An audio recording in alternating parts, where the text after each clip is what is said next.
Pernahkah Anda memperhatikan secara mendalam bagaimana dalam beberapa tahun terakhir peta dunia yang kita kenal, geopolitik dan perilaku alam yang tidak menentu seolah-olah dikendalikan oleh remote control yang tidak terlihat? Di satu sisi, iring-iringan jenazah dan kehancuran terus terjadi di Tanah Suci Timur Tengah. Sementara di sisi lain, gurun pasir Arab yang gersang tiba-tiba berubah menjadi hijau secara luar biasa. Yang paling mengejutkan adalah sungai bersejarah Eufrat yang mengalir melalui jantung Irak dan Suriah, mengering dengan kecepatan yang tidak wajar. Sekitar 1400 tahun yang lalu, pembawa risalah kebebasan bagi umat manusia, Rasulullah Shallallahu Alaihi Wasallam, menyampaikan nubuat-nubuat yang tak terbantahkan mengenai kiamat, dan hari ini, satu persatu nubuat tersebut tampak menjadi nyata di depan mata kita. Hal ini seolah-olah untayan tasbih tanda-tanda kiamat yang indah telah terputus dan butir-butirannya jatuh satu demi satu dengan sangat cepat. Dunia saat ini berdiri di titik balik di mana pemimpin besar yang dijanjikan dalam sejarah, Hazrat Imam Mahdi, bisa muncul kapan saja. Dan segera setelah itu, fitnah paling mengerikan dalam sejarah manusia akan datang, Dajjal. Dalam diskusi hari ini, kita akan mencocokkan situasi dunia kontemporer saat ini dengan tanda-tanda mendebarkan dari hadis tersebut yang membuktikan secara gamblang bahwa kita sedang berdiri di ambang akhir zaman, end of times. Saudaraku, maaf mengganggu, aku sedang sakit. Mohon doakan aku. Mohon like dan subscribe channel ini. Aku membuat video saat sedang sakit. Evolusi misterius Sungai Eufrat. Tanda pertama dan utama dalam diskusi kita dimulai dengan detak jantung Timur Tengah, yaitu Sungai Eufrat. Informasi dari citra satelit NASA menunjukkan bahwa dalam beberapa dekade terakhir, air sungai ini telah mengering lebih dari setengahnya dan dasar sungai mulai terlihat. Berabad-abad lalu, dalam sebuah hadis sahih Muslim, Rasulullah Shallallahu Alaihi Wasallam telah memperingatkan dengan sangat jelas bahwa kiamat tidak akan terjadi sampai sungai Eufrat mengering dan menyingkapkan gunung emas atau tumpukan besar emas dari dasarnya. Manusia kemudian akan terjebak dalam kegilaan yang mematikan untuk memperebutkan emas tersebut. Dalam perang mengerikan itu, 99 dari setiap 100 orang akan tewas. Berhentilah sejenak dan lihat situasi saat ini. Wilayah ini kini telah menjadi pusat tekanan politik dan militer terbesar di dunia. Apakah emas yang disebutkan dalam hadis tersebut bermakna emas logam secara harfiah? Ataukah emas hitam yang tak ternilai harganya? Atau ladang minyak yang tersembunyi di bawah tanah wilayah ini?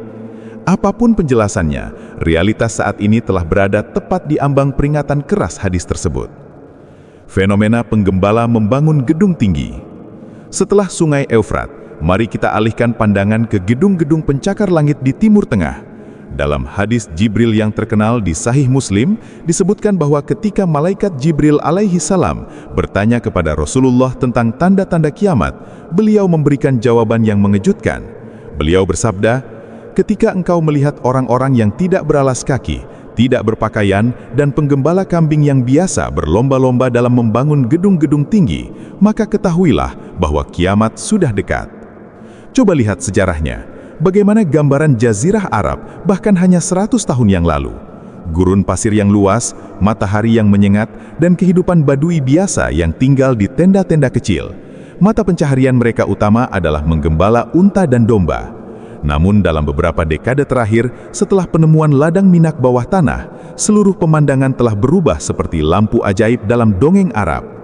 Saat ini, Burj Khalifah di Dubai diakui sebagai gedung tertinggi di dunia. Namun persaingan tidak berhenti di sana. Untuk mengalahkannya, Jeddah Tower yang tingginya lebih dari 1000 meter sedang dibangun di Arab Saudi. Bahkan di Mekah, tepat di samping Ka'bah, berdiri salah satu bangunan terbesar di dunia, yaitu Mekah Clock Tower. Persaingan membangun gedung pencakar langit oleh para keturunan penggembala domba ini bukanlah cerita fiksi hari ini, melainkan realitas yang terpampang nyata di depan mata kita. Fenomena gurun menghijau. Keajaiban semakin mendalam ketika kita mendengar tentang mega proyek baru Arab Saudi, The Line dan Neom City. Sebuah kota sepanjang 170 km dan setinggi 500 meter yang dikelilingi cermin sedang dibangun di atas pasir gurun yang panas. Di sana dibicarakan tentang mobil terbang, bulan buatan, dan seluruh kota yang dikendalikan oleh AI atau kecerdasan buatan. bagaimana seorang nabi yang ummi berdiri di lingkungan gurun yang kasar 1400 tahun yang lalu bisa memprediksi perubahan ekonomi dan kegilaan bangun gedung di wilayah geografis tertentu ini dengan begitu tepat. Bukankah ini bukti nyata bahwa kita telah memasuki garis waktu terakhir dari masa ke masa? Mukjizat terbesar terlihat pada perubahan alam. Dalam hadis sahih Muslim lainnya disebutkan bahwa kiamat tidak akan terjadi sampai tanah Arab kembali menjadi padang rumput dan sungai-sungai yang mengalir. Curah hujan dan hujan salju yang belum pernah terjadi di gurun Arab Saudi dalam beberapa tahun terakhir telah membuat para ilmuwan iklim terbaik dunia khawatir. Tanah yang selama ribuan tahun kering dan gersang kini mulai ditumbuhi bunga-bunga berwarna-warni, rumput hijau yang tebal, dan tanaman merambat. Melihat citra satelit pegunungan di sekitar Mekah dan Madinah saat ini, wilayah tersebut tidak tampak seperti gurun yang panas, melainkan lembah hijau subur di Eropa. Sains modern menjelaskan perubahan iklim yang tidak biasa ini sebagai global warming atau greenhouse effect. Namun bagi seorang mukmin yang sadar, ini bukan sekadar perubahan alam, melainkan tanda akhir zaman yang pasti dan nyata. Ketika dunia sudah penuh dengan kezaliman, kemaksiatan, ketidakadilan, dan tumpah darah orang-orang yang tidak berdosa, saat itulah Allah Subhanahu wa Ta'ala akan mengirimkan seorang hamba istimewa untuk menyelamatkan umat manusia dari kegelapan yang pekat ini. Dialah penyelamat yang kita tunggu-tunggu, Hazrat Imam Mahdi. Sesuai dengan nubuat Rasulullah Sallallahu Alaihi Wasallam, nama Imam Mahdi akan sama persis dengan nama suci Nabi Muhammad Sallallahu Alaihi Wasallam, yaitu Muhammad. Bahkan nama ayahnya juga akan sama dengan nama ayah Rasulullah, yaitu Abdullah. Imam Mahdi bukanlah sosok supranatural yang ajaib atau malaikat yang turun dari langit. Beliau adalah manusia biasa seperti kita, yang akan pergi dari Madinah untuk bersembunyi di Mekah. Namun orang-orang beriman yang tulus akan mengenalinya dan mendesaknya untuk menerima sumpah setia, baiat, di antara makam Ibrahim dan Hajar Aswad di Ka'bah yang suci. Menurut hadis, pada saat itu, pasukan tak terkalahkan yang membawa panji belang hitam dari Khurasan, yang saat ini Afghanistan, Iran, dan daerah sekitarnya, akan datang membantunya. Di sisi lain, sebuah tentara besar dari arah Syuriah akan bergerak menuju Mekah untuk menumpasnya.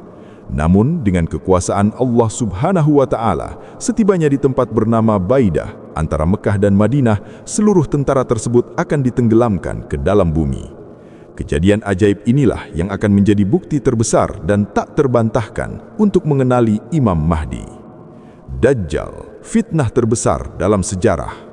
Hanya dalam beberapa tahun setelah kedatangan Imam Mahdi, sosok paling mengerikan dan penipu dalam sejarah manusia akan muncul. Dajjal.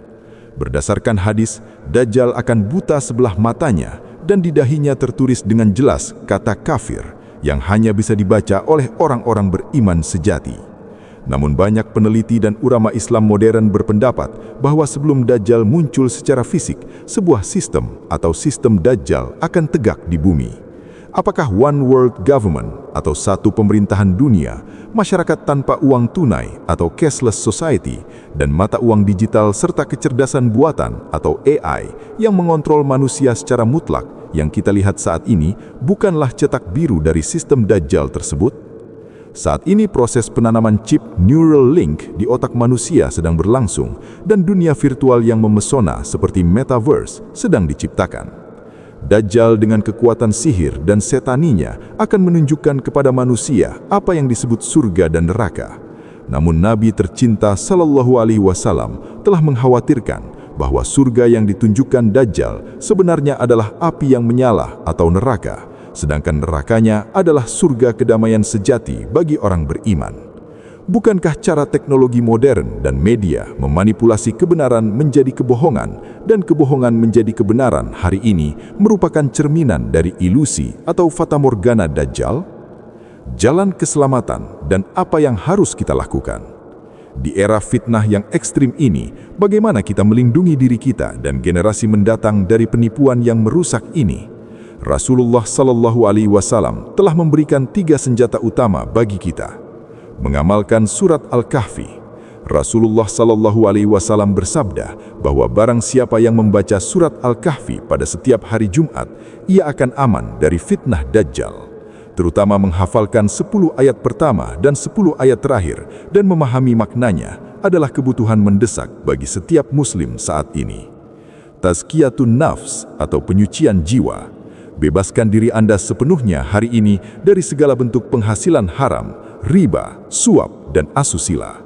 Ingatlah, ketika Dajjal menawarkan godaan makanan dan kekayaan di bumi, mereka yang memiliki keserakahan duniawi yang berlebihan di hatinya akan menjadi yang pertama terjebak dalam perangkapnya.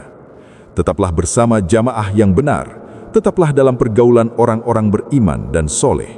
Jika sendirian, setan dan media Dajjal akan sangat mudah menyesatkan Anda. Oleh karena itu, perkuat hubungan dengan orang-orang baik dan teruslah berdoa kepada Allah untuk memohon perlindungan dari fitnah. Wahai saudara-saudariku tercinta, tanda-tanda kiamat tidak lagi hanya terbatas pada halaman-halaman kitab. Mereka niki telah mengetuk pintu rumah kita. Kedatangan Imam Mahdi dan Dajjal bukanlah dongeng atau imajinasi, melainkan bagian yang tak terpisahkan dari akidah dan iman kita.